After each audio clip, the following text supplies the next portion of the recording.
All right, are you ready to start this thing? I am. Let's have at it. This is Black and White with James and Eric. And I always have to ask who's black and who's white. I don't know who's James and who's Eric. People. James is the black guy. And Eric's the white guy. Eric's the white guy. And you're Eric. I'm Eric. I'm James. There you go. Okay. Got that cleared up. Perfect. So, tell me, what's your earliest memory? Oh, that's a horrible question to start with for me. Because you have no memory? Or is it a bad memory? No, it's, well, yeah, because it is a bad memory. Yeah, you're right, it is a bad memory. Is it? Do you want to skip that question then? Well, no. My earliest memories actually start like around 7.5 when my mom died. That makes sense. That's a powerful moment. Sure. Yeah, but prior to that, I had like little to no memory of my childhood.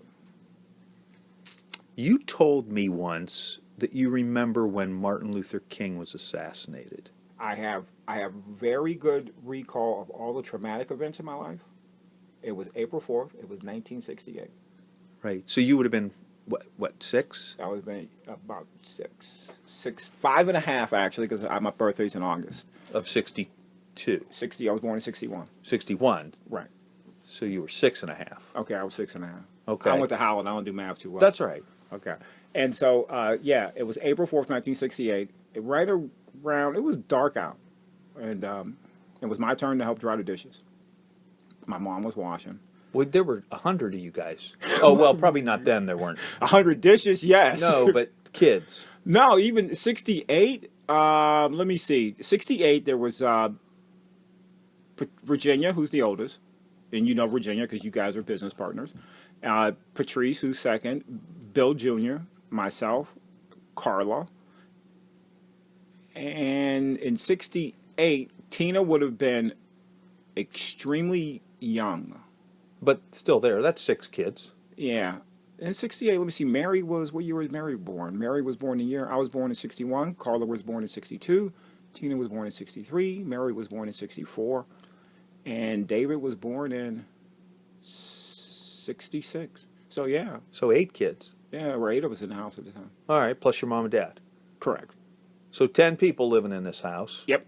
And we were doing dishes that night. You were doing dishes, and what, it came on TV or the radio? No, actually, because we didn't. If the TV were on in our house, it would have more than likely not been on the station. Would have gotten this.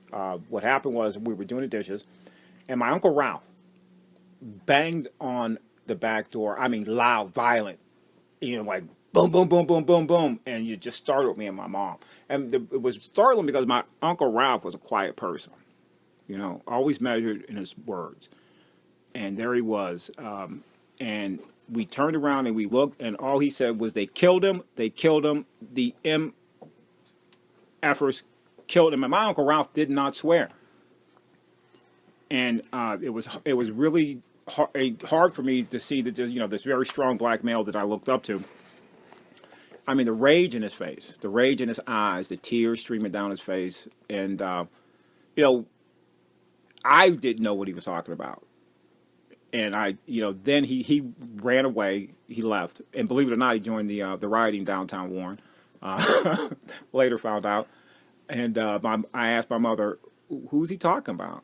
And that's when she told me Dr. King, and that's when we all went to the living room, and she turned the TV. We turned the TV until we found the special news report. So 1968, you did you know Dr. Martin Luther King? Oh my gosh! Prior to that, yes. I mean, do you have memories of? Yes, the whole family. Obviously, family loved him. We were made to listen to him if he were speaking. Radio, TV didn't matter. We were always excited, to hear news about him. Family revered him. Pictures of him in the house. There's always that triad, and like in the movie Fences with Denzel recently. There's that triad of pictures in the African American home. There's JFK. There's Dr. Martin Luther King. And then there's a picture of Jesus. Black Jesus? Or the white one? Well, that might be another conversation for a different podcast. Fair enough. Fair enough. Now, April, May, June, 2 months later, Bobby Kennedy is shot and killed. Yeah, right. Was that moment as powerful? You know what? Not quite as powerful, even though people liked Bobby. It was more like that aha moment. Well, there's that archival footage of Bobby Kennedy announcing to the crowd that Martin Luther King had been shot and killed on the night of his assassination. I mean, that crowd didn't know. You can hear the shrieks of horror when he announces, and caught on that hot mic, you can hear him just as he goes up to the podium to begin speaking. Do they know about Martin King yet? And you know what? Now that you bring that up, we were watching that too. We watched these things. You know, they were part of the civil rights movement, the '60s. They to most people it's just it's American history, but to African Americans who were 6.5, 7, 8, 9 years old then, we were the children of the civil rights movement. This is our lives. This is our DNA. This is the DNA of our community involvement. It's the DNA of our politics. It's the DNA of how we see race relations. This is when and where I grew up. I can remember. I remember the day after. It was Cassius Clay then. Yeah. After he beat Jerry Quarry. That was the first time I ever had a teacher use the N-word. Heard a teacher use the N-word. I was a very overly proud African American male who was happy that the black guy had beat the white guy, and I was marching around Morgantown, sharing the victory, and I had a teacher say to me, "Well, who cares? His name is Clay, and what is Clay anyway? Dirt. He's just a dirt N-word." And that was one of my teachers. Okay, so and where was this? Elementary school. That was Morgantown. That was Morgantown. Now you're going to look up the year of that fight so we can find out how old I really was, because I'm approaching 56. I'm 55 and a half now. Well, listen, just looking at a list of assassinations in the '60s. Right. Malcolm X in '65. Didn't remember that one. Of course not. I was 4.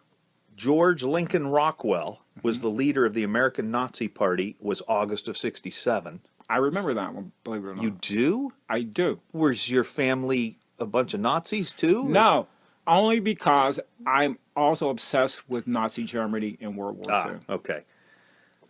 Well, it doesn't bode well for him. He was shot in the chest as he was leaving a laundromat. So it's not real romantic there. And not a lot of movies going to be made about that. No, plus he was a Nazi. Then King in April of '68, right. RFK in June of '68. And you're leaving out the most important ones to the African American community. Medgar Evers. Okay.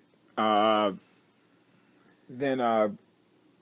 Mr. Lewis of the Black Panthers.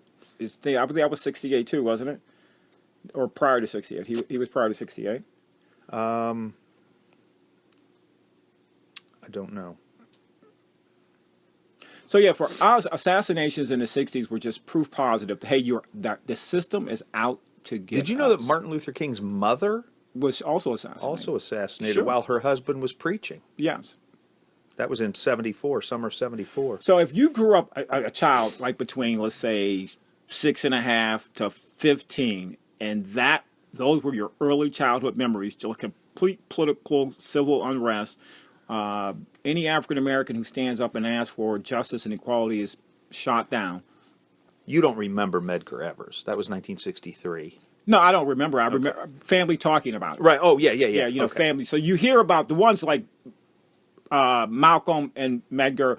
They become part of the dinner conversation. They become part of our news cycle. Whereas when you say our, you don't mean white people. No, African Americans. Okay, as long as you're keeping yourself segregated, I'm not doing it. Okay.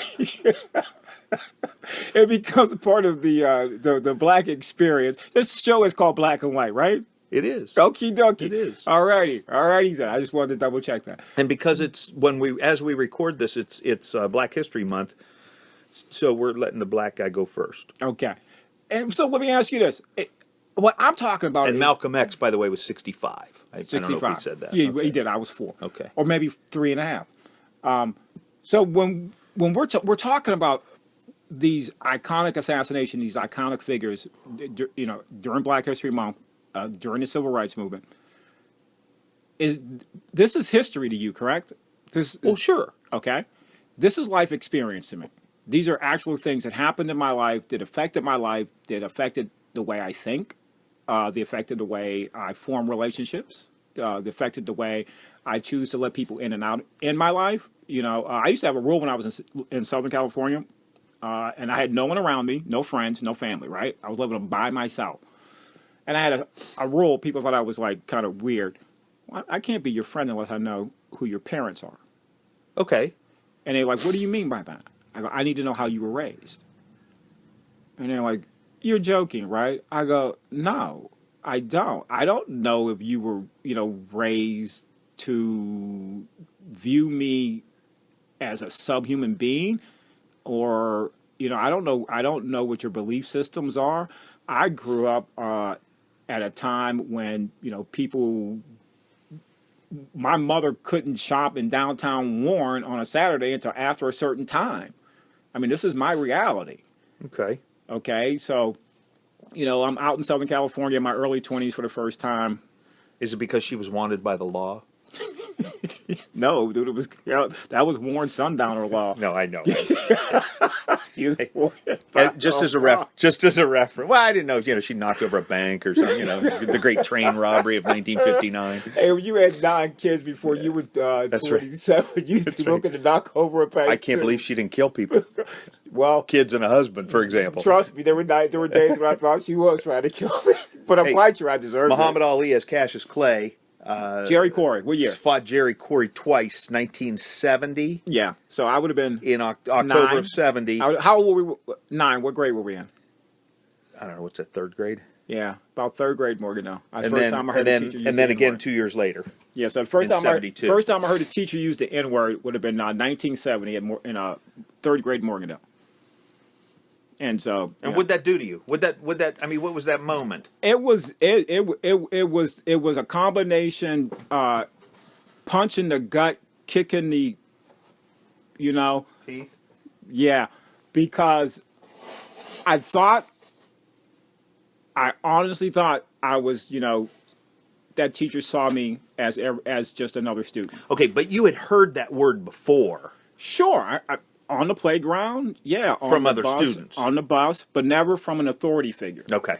Never from an authority figure.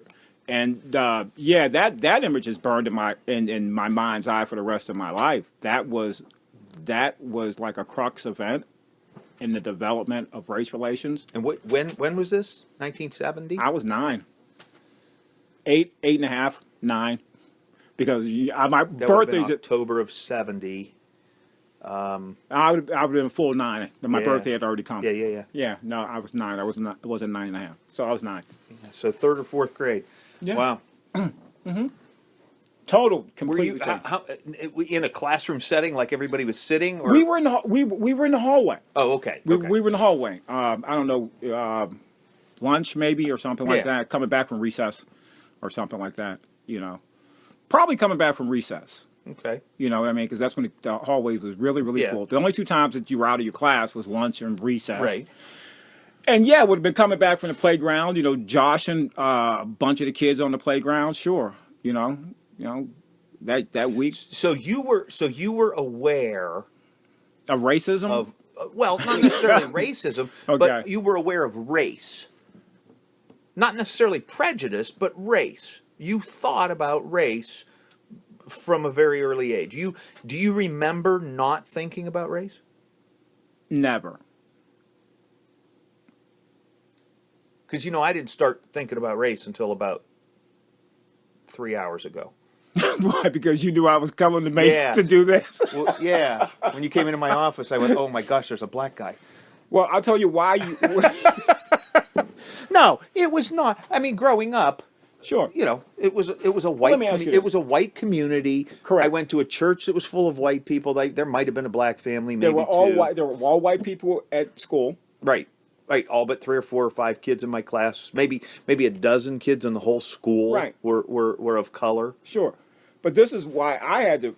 This is why I knew about race. Okay. My uncles and my dad had white friends who would sometimes stop by the house. Okay. All right.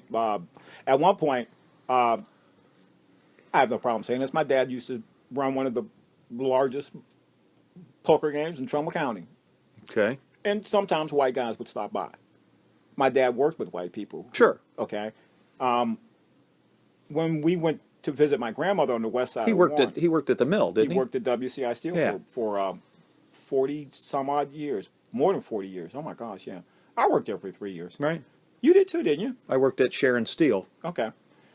It's the valley, man. We're Yeah. we're the sons and daughters of steel workers. Right. And steel workers ourselves for a little while. Yes, we were. Till they pulled that rug out from under us. Yank. Someone told me that the call centers are now the new steel mills in the valley. You know what? That's sad. Isn't that a sad truth? Yeah, but now we got to get them to pay like the steel mills used to. Not going to happen. No, it's not. And so, yeah, so it was the 1970s. Yeah, it hurt. And it hurt because it was an authority figure and I was a bright kid. I mean, you know, my mother made sure her kids, she knew what school system they were in. And so we were conscious of race because on Sundays, there were no white people. But on Monday. Wait, there were no white people on Sundays? In church, no. Oh, in your church? No, there were no white people in our church. There were no black people in the white churches either. Exactly. That's the most segregated place on the planet. Is an American church. America is most segregated on Sunday between the hours of 8 a.m. and noon. Right. And we do it willingly. Oh yeah. Yes. We work hard at it. And then Monday morning, you go to school. You're 9 years old. You go back to school. Right. It looks exactly like church. It's all white. Correct. I go to school and it doesn't look like church. Well, where's all the black people? I'm a black kid in Howland in the 70s. Yeah, but no, at church. Where'd all those black people go? They went to Reserve and Harding. Oh, to Warren schools. Yeah, they went to Warren schools. You know, my dad, when he moved up from Alabama, you know, he didn't know he was moving his kids into an unsegregated school district during the Civil Rights Movement. For those who don't know, right. The city of Warren is today about 26% black. It was less than that 40 years ago, 50 years ago. Much less. That 26% black is probably 2.5 times the national average. National average is probably 10, 11%. Isn't that right? 11, 17, somewhere between 11 and 17. Oh, I don't think it's 17. I don't think it's that high. I don't either. It would have been had they not killed them all. Well, actually, you know what? If you go back to the days of the not the Department of Defense, but the War Department. Yes. It's in 1903 or 1913. There was a War Department document that stated that the Negroes were never to know their true number. Because if they would, they may rise up. Well, that was wrong. Because today they know their true number and they still haven't banded together. Well, and if they did, what would happen? Well, the first black president wouldn't have been half white. Well, yeah, if we had banded together, he'd have been the descendant of a slave. Right. Right. So we got a president because we can't band together. We got a president who was not the descendant of a slave, and I don't think that was accidental. Yeah, but I don't want to hear about your conspiracy theory. Okay. Well, wait a minute. We're talking about assassinations in the 60s. Okay. That's nothing but conspiracy theories, right?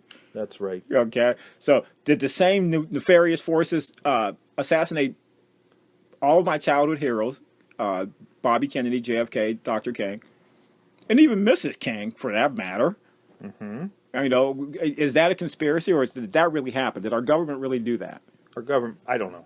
You don't? I don't know. So let me ask you. You know what? You're right. I just looked it up here. Non-Hispanic whites make up 63% of the U.S. Okay. Hispanics make up 17% of the U.S. That's my 17% number. Blacks are 12.3%. Okay. Asians are 5%. Multiracial Americans, 2.4%. But they say that within 30 years, multiracial. That's 63% white. Yes. Will be less than 50%. And that's what's got the alt-right scared. Stop using those labels. Alt-right? Yes. Okay. Who do you know? Do you know anyone that's alt-right? Only the crazy No. Do people. you know anyone? Yes. Who? Name one person. You told me we can't talk bad about people. You know somebody locally? Yes. Not since I joined the Republican Party. Okay. Yes. Oh, Yes. you joined the Republican Party. That's another whole. That's a different podcast. That you know what? That's 11 podcasts. So let me ask you. What? April 4th, 1968. Yeah. Did your family talk about that event? No. Really? Not that I recall. No, I don't think they. No, that doesn't mean that they were dancing with joy either. No. It was just. But you know what? My family didn't talk about when Reagan got shot in the 80s. Really? Yeah. I mean, we Did didn't. you discuss politics? No. Did you discuss the 60s was a turbulent No. time? It was No, great, you know what great unrest What- in America. Did it affect your family in any kind of way? No. My father worked at Packard Electric. Mm-hmm. My mother was a registered nurse that worked at Trumbull Memorial Hospital. Mm-hmm. Part-time. She worked every other weekend or something like that. Are you an only child? No, I have a younger brother. That's right. I always forget him. And Not that he's forgettable. No. But it's just it was in a mostly white, overwhelmingly white community in which we ran. Now, There weren't the black people that worked at the hospital Right. worked in maintenance and housekeeping. okay. They didn't work as, I mean, there were some, but they were not doctors, they were not nurses. And what kind of image of black people in the workforce and or professionally did that paint for you as a child?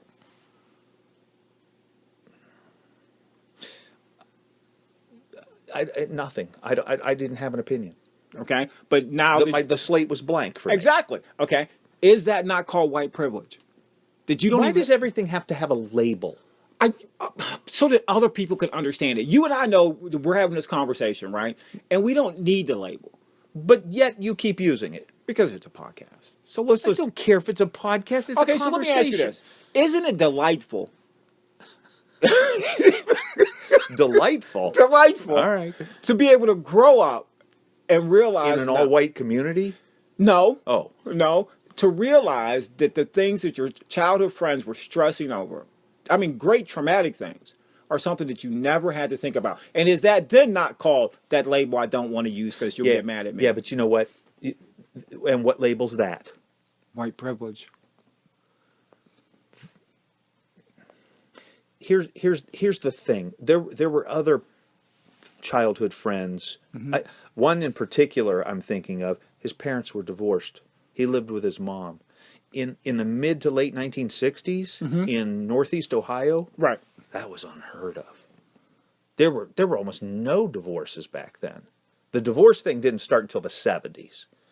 In the 60s, for this kid to only be with a mom and not have a dad in the picture, and dad wasn't dead. And that was like They were divorced. I know they weren't together anymore. That was so Traumatic. bad. Really? So, gosh, yeah. Well, now it's no big deal. You can have three divorces. Are we comparing? No, the, I'm people- saying the traumatic event. Trauma is in the eye of the beholder. So that kid that was our age, his household had a trauma. wouldn't have been focusing on the TV screen. Is that what you're saying? Well, no, because his mom worked 2 jobs. Sure. And he had to pick up his room and he had to start dinner and he was 7, 8, 9 and he was starting dinner because his mom was working 1 or 2 jobs. Right. Or two or 3 jobs. And he had a sibling that he had to look after, a younger sibling. So but you grow up with that. That's him, and though. you We're don't- talking about you. But I know, but you said, isn't it nice to not have to stress over the things that your comrades are stressing over? I'm saying, there you go. Look, he doesn't know any different. He doesn't know any different. But I was comparing and contrasting you and me, not your friend. But you don't know any different either. Because I'm only talking to you right now. No, you didn't know any different. Yeah, you're correct. You have no idea what it's like to grow up white. And I have no idea what it's like to grow up black. And he has no idea what it's like to grow up with two parents. I've seen the Brady Bunch. That's exactly what it is. And that's why I hate that show, because it let our secret out. Our white supremacy secret. I've seen. What was the one with Alex P. Keaton in it? Family Ties. Family Ties. The Courtship of Eddie's Father. Can we just say television? Isn't it more fun to just name them? It is, but my point is, every show was a white show. Even when we had black and white TVs, there were only white people. Yes, we didn't get black people on televisions until they went to coloreds. And we've always the colored TVs. Yeah, I know. We've always hated that word. I know. Colored. I don't know why y'all did that. We and did. And then you had the Jeffersons and Sanford and Son. Sure. But All in the Family had white or had black people, but the black people were usually Rob and Archie. That was a funny episode. Yes, it was. That was a funny. With the alarm, the dog barking alarm. Yep. That was a funny episode. That was a funny. But All in the Family was cutting edge because they talked about absolutely. They talked about these issues that you and I are talking about, at a time when they were taboo. They're taboo again. All in the Family can't be on today. No. I mean, it's on in reruns on some cable channel, but it couldn't be a first run show unless it was a black family. Well, yeah, and isn't that an indication of just how liberal we've gotten? No. What is it? It's a liberal. What? Are we too liberal now? Liberal? Yeah. We're scared to death of liberalism, of offending anyone. I know we are. It's ridiculous. It's gotten to the point where we can't have conversations anymore, which is why you and I have to do things like this. I know. We have to do it in secret. I know. Hey, wait a minute. Remember some of the responses we used to get to some of our Facebook threads? Yes. And some of the times we were joking. Most of the time, yes. Yeah. And most people couldn't even pick up on it. People, listen, I mean, I sling humor for a living. I know. Sarcasm. And sarcasm is a good foundation of that, and it is fun. But listen, I did a show a year ago.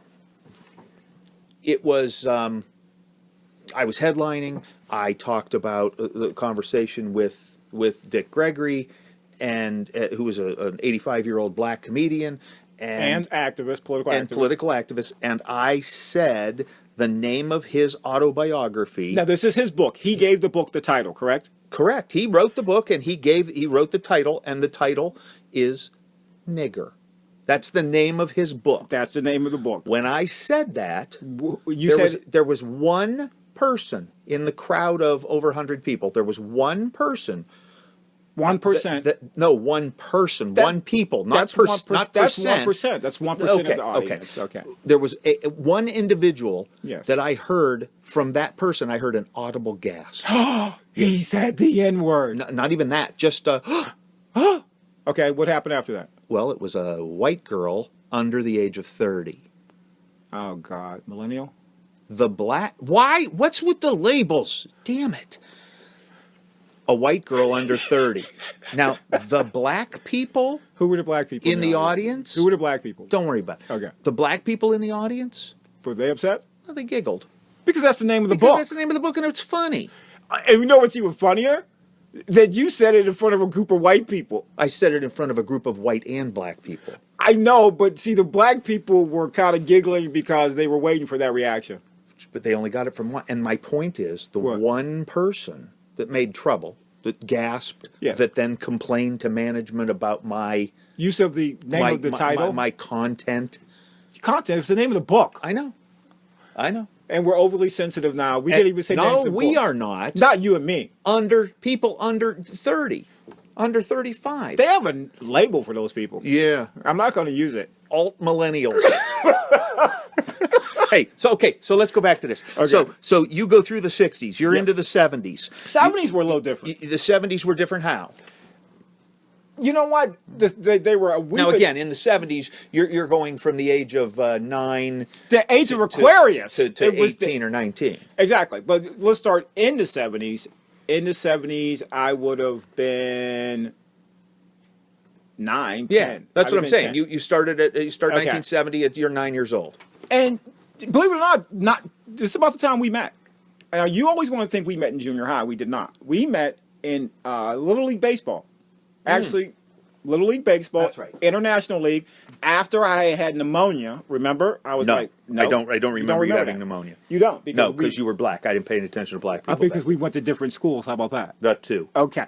So, yeah, I wasn't. Again, let me just interject. Right. That was sarcasm. For those of you who yes. don't know, sometimes Eric can be a wee bit sarcastic. Ain't it beautiful? I think it's downright hilarious, but some people get really offended by your sarcasm, Billy.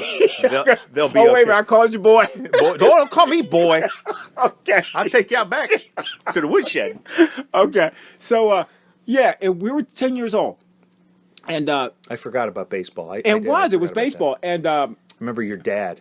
yeah, my dad was a coach. He was the meanest coach in all the land. My dad was okay. I could be on a field over there, hear him yelling at you over there, way over there, a couple 100 yards away. My dad has always been and still does get excited by America's pastime. He loves baseball. Me too. I know you do. There's one thing you two have in common. You both were umpires. Yep. That's right. Yep. I umpired with him. You did? I did. Oh my I did God, just a few, 10 years ago or something. Yeah. Okay. Yeah. It wasn't until I was in my 40s. Was it a Colt League game? It was. No, it was. He's done Scrappers games and YSU games too. Yeah. It was. Yeah.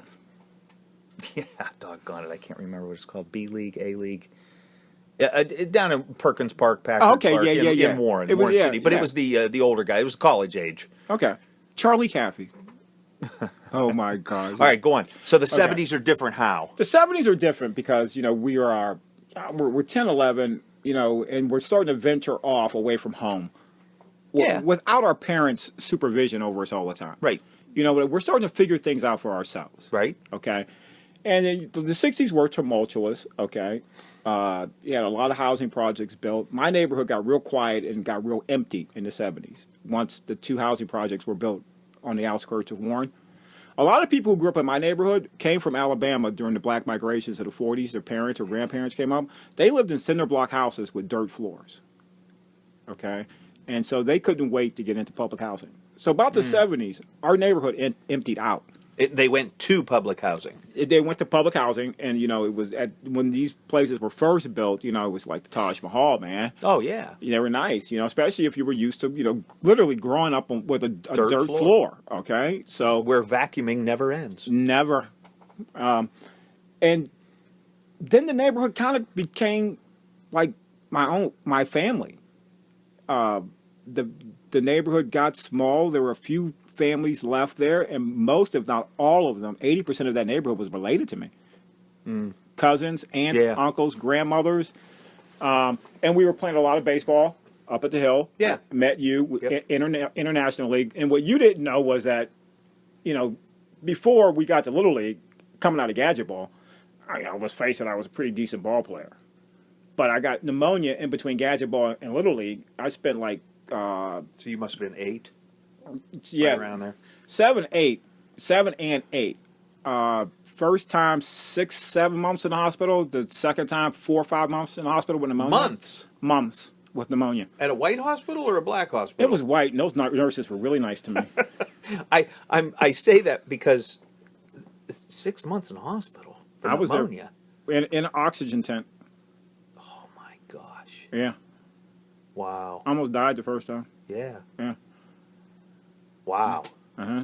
It was, and that's where a lot of my lost memory comes from. So you weren't really a threat to steal bases. Not then, Bucko. And so by the time I finally got out of the hospital and it was time for us to go to Little League, Yeah.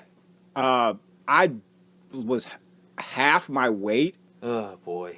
and Dad took me up to the hill, Yeah. and it was just getting time for the draft for Little League. Yeah. Yeah. And one of the coaches saw me and asked my dad to introduce him to his other kid. The new kid. Yeah, he goes, This is James. He goes, "This is James." He goes, "That's Jimmy?" Because white people called me Jimmy. Everyone else called me James. You went by Jimmy in school, but James at home. I went by Jim, Jimmy, and James. I was so confused in high school. I didn't know what my name was. I just that probably was why I got a split personality. But yeah. So I didn't get drafted. So I ended up in an international league with you. Yep.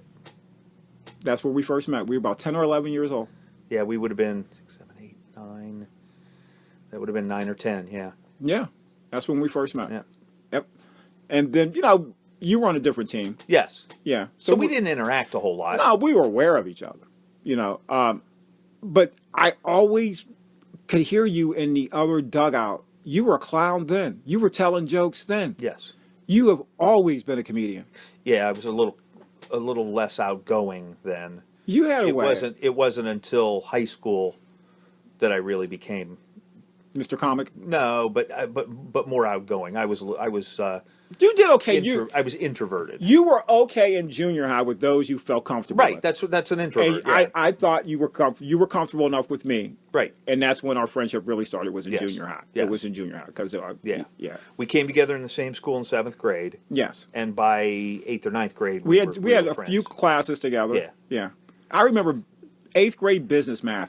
You were in that class, weren't you? I don't know who was the teacher. I don't remember. I don't You know me. remember either. I'm horrible with names. 8th grade. Sometimes I don't remember yours. Stefanik, Miss Stefanik. Yes. She drove an old body style, like a '68 Corvette. Yes. And it was burnt orange. Yes.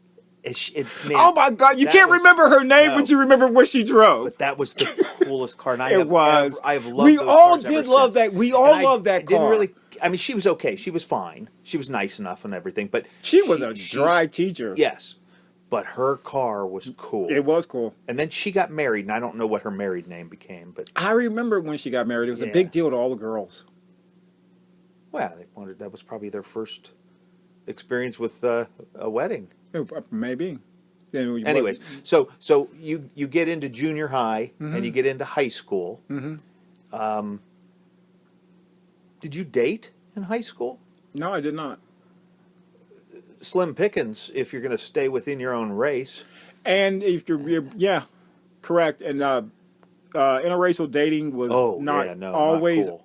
totally acceptable. Did you go to homecoming? No, I did not. Prom? No, I did not. I think I did go to homecoming. I went by myself. Okay. I went by myself homecoming. Prom? No. I didn't go to prom. No. I went to homecoming. I did not, and I did But I not. didn't go to prom. Did not date in high school. I talked to girls on the phone. I made them made out once or twice. White girls? Yeah, Name them. I won't name them. Okay. I won't name them. But you know the bad part? Only reason I didn't date in high school is not really just the interracial thing. Honestly, my sisters had to tell me when girls liked me.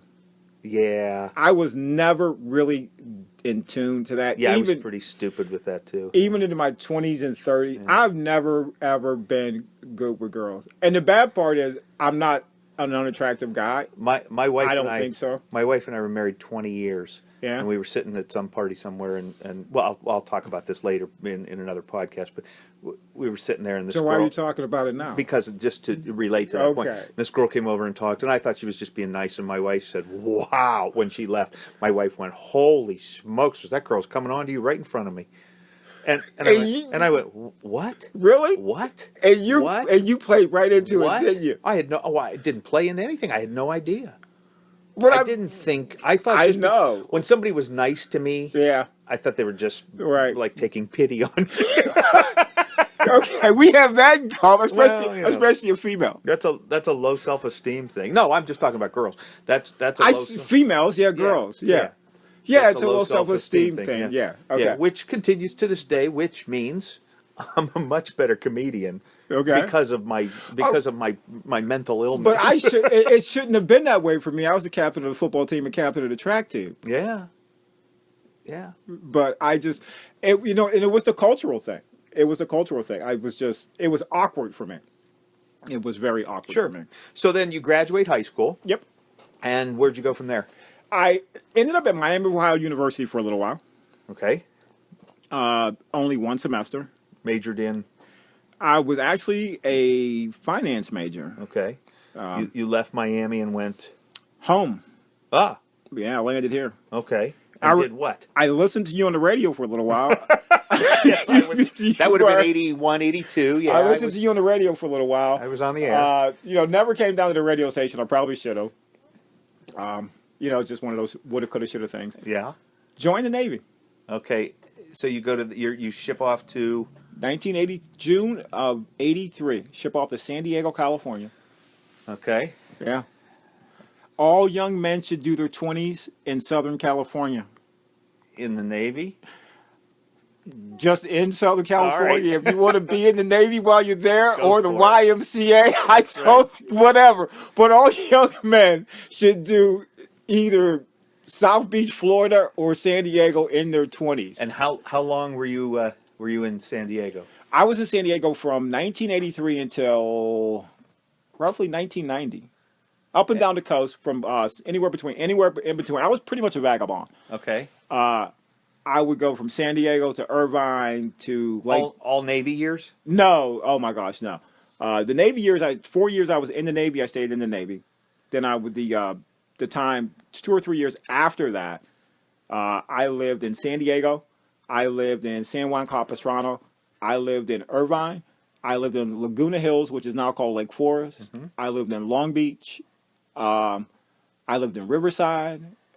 I even lived on a sheep farm in North Dakota. Of course you did. For a short period of time. I was literally driving back from California to Ohio and decided I was going to stop in Chicago to visit family on the way. So I took the northern route. Okay. Wanted to take the scenic route. Stopped in North Dakota. She was really cute. And sheep? The sheep? No, she was. Oh. I thought you said sheep was really cute.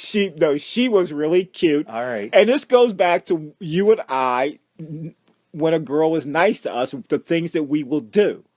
Just because this podcast is called Black and White, were they white sheep or black sheep? She was a white sheep. All right.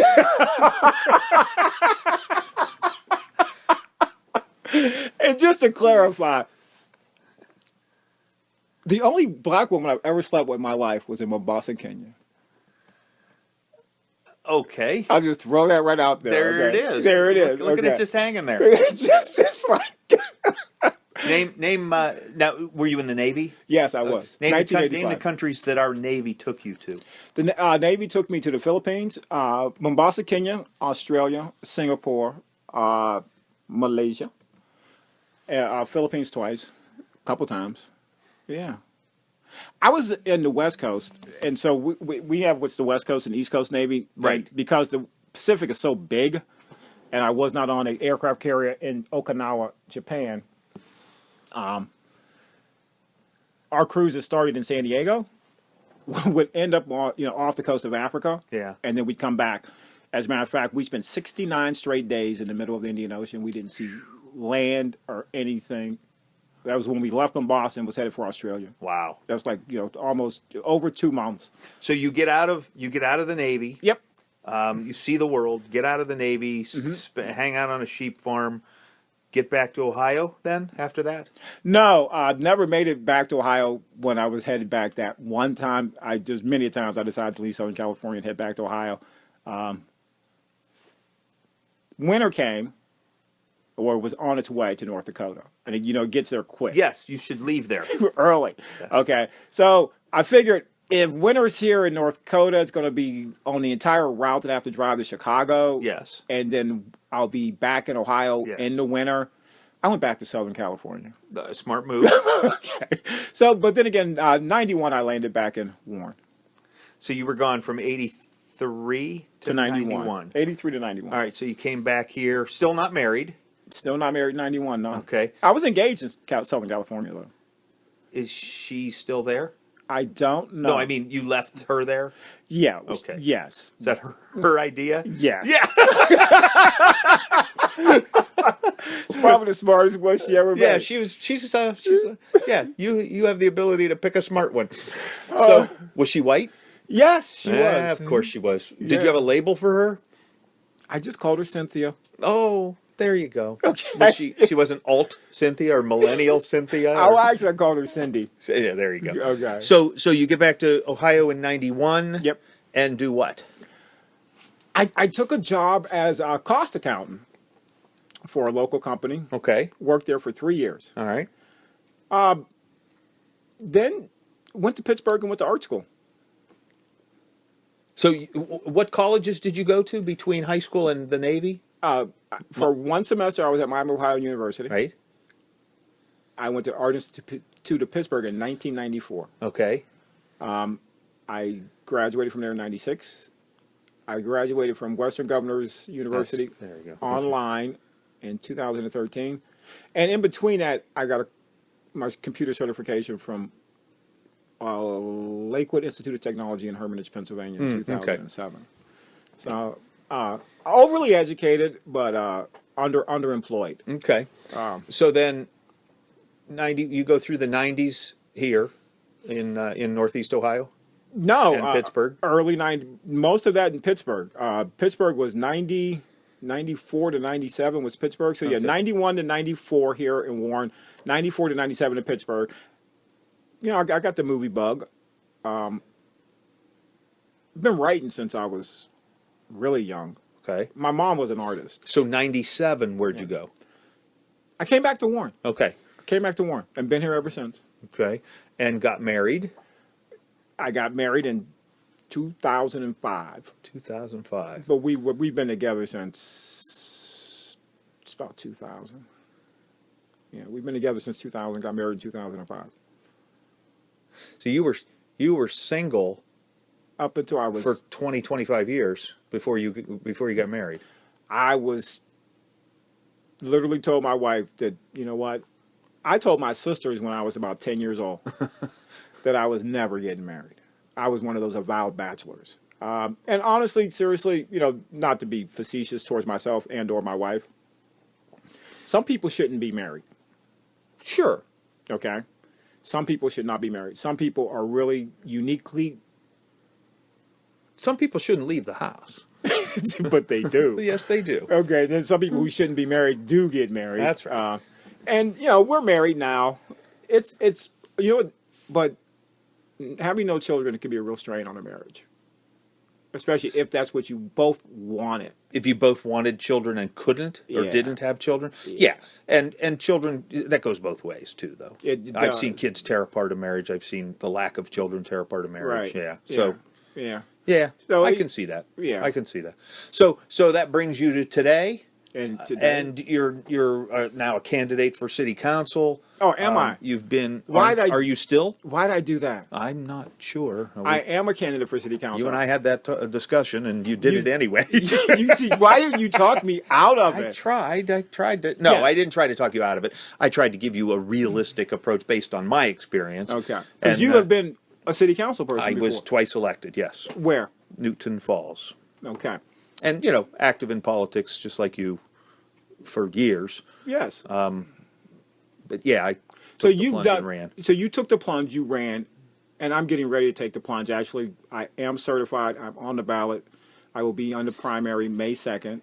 And because it's a Republican primary in the city of Warren for city council, and they haven't seen one of these in decades, All right. there's only two of us running, so we both march on to the general election in November. So Now- you guys will be in good shape in this. Here we are in 2017, and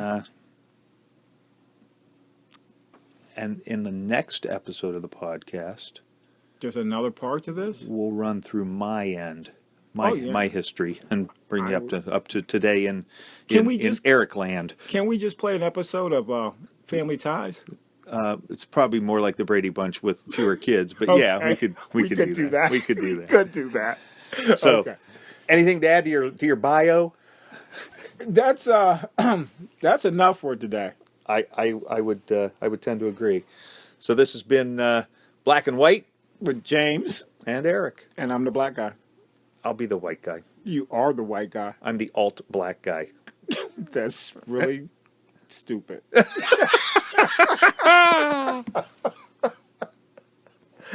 That would